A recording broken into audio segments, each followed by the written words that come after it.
You ever wondered why your income went up, but your bank account stayed the same? Look, in this video, we're gonna talk about exactly why that happens, why you feel broke, even though you're making more money, and what you can do to start fixing that now. Let's get it. I know you've heard this before, but lifestyle creep is definitely real, okay? And for those of you that don't know what lifestyle creep is, in a simple term, that just means you made more money, so you decided to spend more money. And this is not a recipe for success. The way real wealth can be built is by keeping your expenses the same or as close to the same as possible while finding out ways or figuring out ways to make more money. That way you have more to work with. That means more comfort, more to save, and more to invest that will ultimately get you to a financially free status, okay? So when we're saying lifestyle creep, a lot of people will get more money and they'll go on more, dates. They'll go out and have drinks more. They'll go ahead and buy more clothes. They may go buy a new car, may take some more vacations, but all they're doing is just equaling out the payments to what it is that they're bringing in. So it's not really making sense, right? If you have a car that's paid off, or maybe you have a car that's about to be paid off, and then all of a sudden you get a raise at your job or you get a new position, and now you're making 10 or 15,000 more. Why would you go and decide to go buy a brand new vehicle, or even if it's not a new vehicle, some type of vehicle that's going to not only raise your monthly payment on it, but also could potentially raise your insurance costs. So that way you're still going from point A to point B, but you're in a newer car, and hey, maybe it's more reliable. Usually you're already in a pretty reliable car. You just don't like it. But maybe it's more reliable, but also you've tapped on maybe $700 to $800 in monthly payments due to this. People don't think about it, but you can even lifestyle creep when it comes to a home. Usually where you're staying right now is what you felt comfortable with. It was what you felt comfortable with what you could afford and what you were making at that point in time. So now that you've had an increase in payments or an increase in income, why would you want to go ahead and go get a bigger, fancier house? Okay, it doesn't really make sense. Now, you're going to say, hey, well, this is a home that, I can pass on to my kids, but so is the first home. If anything, you can start to invest. Now, I know everybody's going to move differently, and by all means, or if you are in a neighborhood that is not safe and you need to move somewhere, there are still means to where you can do so, right? Just because you're in a neighborhood that isn't safe doesn't mean you need to move to a neighborhood to where a house costs $500,000, $600,000. And I know people are going to come in and say, hey, I might stay in California, but I'm saying as far as most of the United States, you don't have to move from the neighborhood to where the homes are 150, 200,000 to the neighborhood to where the homes are 500 or 600,000. That doesn't really make sense. Maybe you go ahead and move from the home that's 200,000 to maybe 275 or 300. It's safer there. The school district may be better. You might be able to walk and do different things like that, but you don't have to extenuate your circumstances so much just because of the fact that you got a pay raise. That's lifestyle creep. Look, I really harp on long-term wealth. And all I'm saying is, if you are making these type of moves, then you are not headed in the right direction, okay? If you have an example of a job that's paying you $50K and you get a new job and it's paying you $80K, that's a $30K gap. Now, where you put that $30K matters. If you put it towards clothes, and you put it towards cars, and you put it towards upgrading a home, well then you're gonna be right back in the same situation that you're in now, potentially living paycheck to paycheck. What you wanna do with that 30 grand is use it towards something that's going to benefit you. Maybe you develop a new skill that's gonna be able to get you some side income, okay? Maybe you go ahead and you invest it. Maybe you save some of it in a high yield savings account.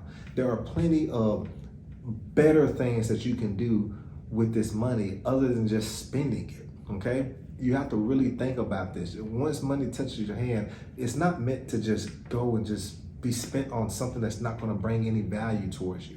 It's not gonna make you wealthier, right? You wanna go ahead and put this money and park it in places that are going to be income producing assets, not depreciating assets, okay? So the second thing I'm gonna tell you here is that you have no financial system.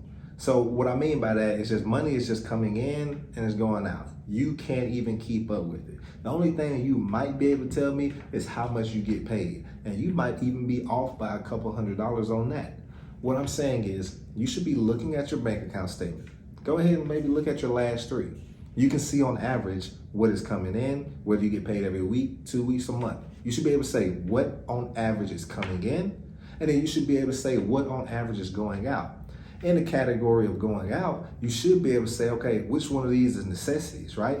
Your mortgage or your rent, maybe utilities, your car note, your car insurance, things like that that won't change, right? And if you are paying a high amount when it comes to car notes or car insurance, those are things that can change, okay? You can find a cheaper car, you can find cheaper insurance. You just have to call around, okay? But what I'm saying is when you start to see that, hey, you know what? I'm spending, $120 a weekend on drinks, or maybe I'm stopping every single day when I get off work on the way home to get some food, but this is adding up. I'm working 5 days a week and each meal is costing me $15. I mean, golly, that's $75 per week that I'm spending on food just on one meal. It's not to even eat the rest of the day, breakfast, lunch. You can save more by going to a grocery store, buying in bulk, meal prepping, right? There's different ways that you can go about saving money or cutting costs, cutting expenses, but you don't know this if you have no financial system. A lot of people don't like the word budget because that makes them feel kind of restricted, right? Like there's a straitjacket on you, but I'm here to tell you the budgeting is actually what allows you freedom. If you're budgeting, and one simple budget tool you can do is just 50-30-20 rule. 50% on necessities, 30% on wants, and 20% on saving and investing. If you keep it just simple like that, and you can tweak those percentages as you wish. But what I'm letting you know is when you have a budget, that lets you know, okay, well, I've already got my 20% over here that's saving and investing. I already have the 50% or less that is on my necessities. So this 30% on wants, if this fits in, then hey, I'm good. I can spend. It gives you more freedom because you're not sitting right here hesitating or thinking, do I really have this to spend? No, you already have a system in place. You already have a budget in place to where you know exactly what you can spend on this week, this 2 weeks, this month. And that right there is true freedom because you're not concerned about it. If it doesn't fit in within the budget, then just say no. We're not here to please everyone. Everyone's budget is going to be different based off of the percentage that they bring home, right? It's going to be 5% will be different for anyone because we all bring home different amounts of money.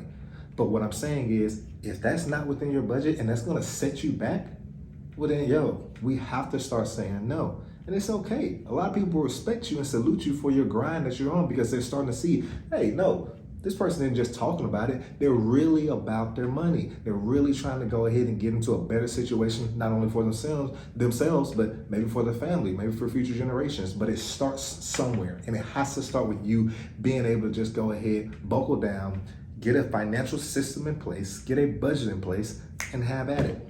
And with that being said, that leads me on to the next part of this video, which is emotional spending habits.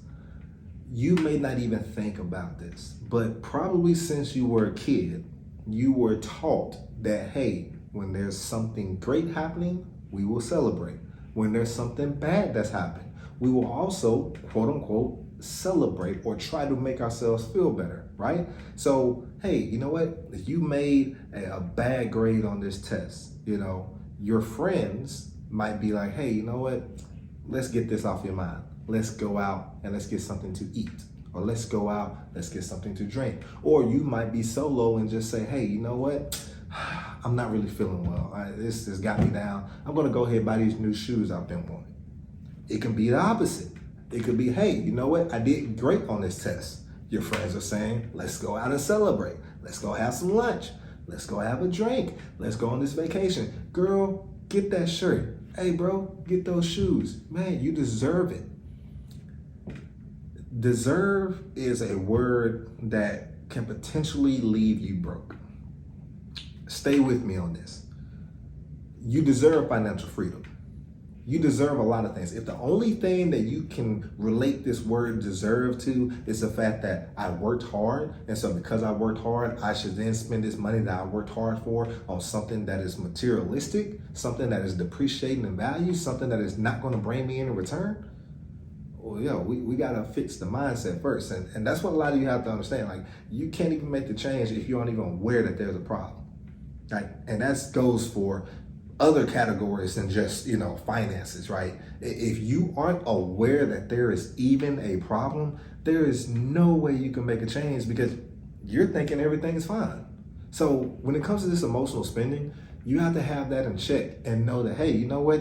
Yes, I did well, but it's okay. We're going to celebrate in the end once I get this big goal, right? And you can save in increments, right? Like think of it like a thermometer. Every time it goes up or gets warmer, there's a different notch that it goes to, right? Small celebrations might be okay, right? Maybe you go and you get yourself some ice cream. I know you're gonna laugh at this, right? I'm kind of getting into my fitness journey here. So, maybe, okay, hey, I hit the gym 5 days this week, right? I really stayed to it. I watched what I was eating. So you know what? I'm okay to have this little ice cream cone or ice cream cup. Don't forget the gummy bears. That's me, right? But what I'm saying is to go out and do some irrational spending of $150 or $200 every time we're doing something right. It doesn't make sense. Like, let's put ourselves in better positions so that we can build wealth, because that's ultimately what we're all wanting. We're trying to get in better financial situations. Look, you're not bad with money. Honestly, it's kind of like you're just reacting instead of planning. And so we need to flip that around. We need to make sure that we're planning so we're not having to react, because sometimes when we're in fight or flight response, we're not going to always have the best reaction to something that's happening. And we're pretty much stacking onto a bad habit here. So let's start developing better habits, right? And that gets me to the next part of this video, which is how do we fix this? So first I'm going to say, let's go ahead and automate some saving and automate some investing, okay? Like I told you earlier, a great budget to start off with is just a 50%, 30%, and 20%. So if you still have some debt, then yes, that 20%, some of that savings and investing needs to go towards paying off that debt, okay? Throw a little bit more at it. But what I'm saying here is once you have your high yield savings account open, this right here, you're going to start putting money into it. And so with that being said, you want that to automatically come from your check, because once you see this money touch your checking account, then you're like, hey, I got a lot more money than what I thought here. That's not actually true. If you're sticking to your budget, everything should automatically be dispersed out, and what's going into your checking should actually be the amount that you have available to spend, right? So when you think about this, that's one less stressor that you have to worry about. Like, a bill is automatically being paid. A stock or a fund is automatically being invested in. Your high yield savings account is automatically growing because you're automatically putting money each week, each 2 weeks, each month, however you get paid, into these accounts. So that's one way to start.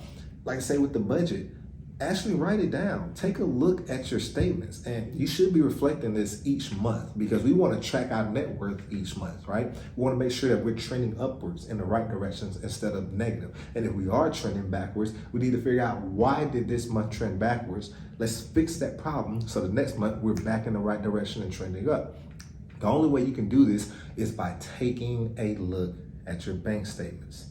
Go ahead, look at every single thing. And it should go just by day on what's coming in and what's coming out. You should be able to categorize every single expense, okay? Remember, 50% to necessities. This is going to be your utilities. This is going to be groceries. This is going to be your transportation. This is going to be your mortgage or your rent. These are going to be set things that you just have to pay, right? Even if you pay child support, right? Like, that goes in that category. This is 50%, okay? So then next, we're going to go into the wants, right? So if you went to the movies, that was a want. That wasn't a necessity. If you stopped by Cava or Chipotle on the way home, that was a want, not a necessity. If you went and bought a new phone case just because you liked it, that's a want. You need to categorize all of these into that 30%. And then your 20% should be your high yield savings and your investing. You should open a Roth. And if you aren't able to open a Roth, then you should open an individual brokerage account, but you should be putting money aside into those. And just for that 20%, I'm just gonna say, go ahead, split it 10 and 10. 10 into the savings, 10 into the investments. Like I say, with these percentages, the great thing about this is you can tweak these as you want. For some of you that are blessed enough to where, hey, you know what? Your necessities are actually less than 50%. That's even better. That's the whole goal here. Try to get those necessities down. Try to get that percentage down to as low as possible. Why? Because that means that you have more percentage that you can add to the others, to the savings and investing, to the wants. I mean, think about it. What if you got your necessities down to only 40% of your income? That means you have 60% left over. Now, you have ways you can play with it. Maybe you keep your wants at 30%. Maybe you increase your saving and investing to 30%. Now, hey, you're winning even more and you're winning faster, and you're able to see that, and it's just a great feeling because you know you're doing what it is you're supposed to be doing. Or hey, if you don't feel like being that aggressive, maybe you go ahead and have 35% towards wants and you have 25% towards saving and investing. You still elevated both and you're still doing what it is that you need to do, and you are on your way to success, to wealth and financial freedom because you have a plan in place. So now that I went over these 4 sessions, you know that the goal is not just to earn more, but it's to keep more, okay? And the way you keep more is by not raising your expenses, having a plan that's in place, and making sure you're aware of what's coming in and out and keeping that system on, okay? So look, I'm going to post videos like these every Tuesday and Friday, and I would love for you to subscribe, like, and turn on notifications so that way you don't miss videos like these. I talk about investing, mindset, and budgeting. So look, I'm your host, Marcus. You're here on Zero to Wealth, and I'll see you on the next episode. Peace.